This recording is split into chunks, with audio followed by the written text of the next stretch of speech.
Hello， 大家好。在今天的分享开始之前，首先请大家欣赏一首小妹作词的音乐，音乐中包含了今天的主题。摇来摇去，摇出一点的空白，请把窗口暂时说声拜拜，专注和灵感，快点统统都打开，快乐的像个小孩。摇来摇去，摇回一片的精彩，总有一天不开心的阴霾，只能不激动，每天都充满期待，惦记着快乐节拍。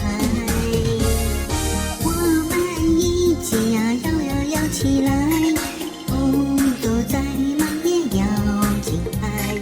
鼠标随着手掌在屏幕上摇摆，每一天都精彩。我们一起呀摇呀摇起来，工作再忙也要精彩，鼠标随着手掌在屏幕上摇摆，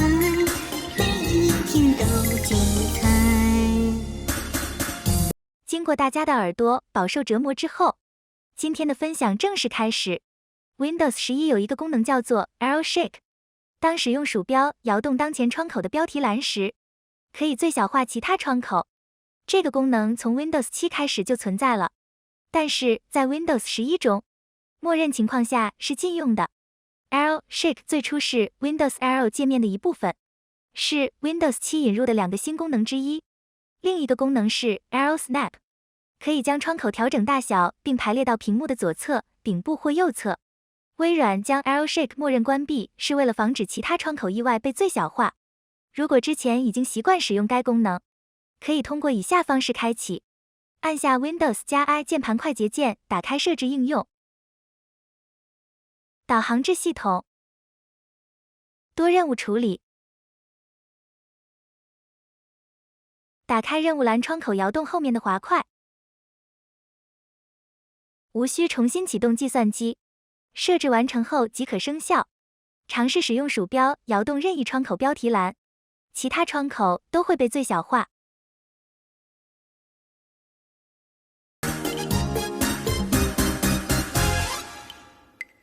摇来摇去，摇出一点的空白，请把窗口暂时说声拜拜，专注和灵感，快点统统都打开，快乐的像个小孩。摇来摇去，摇回一片的精彩，总有一天不开心的阴霾，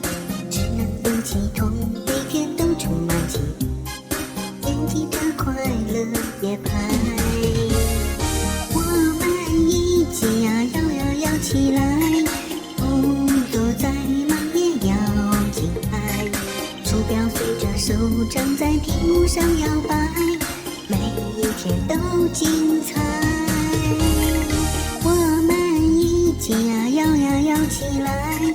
工作再忙也要精彩，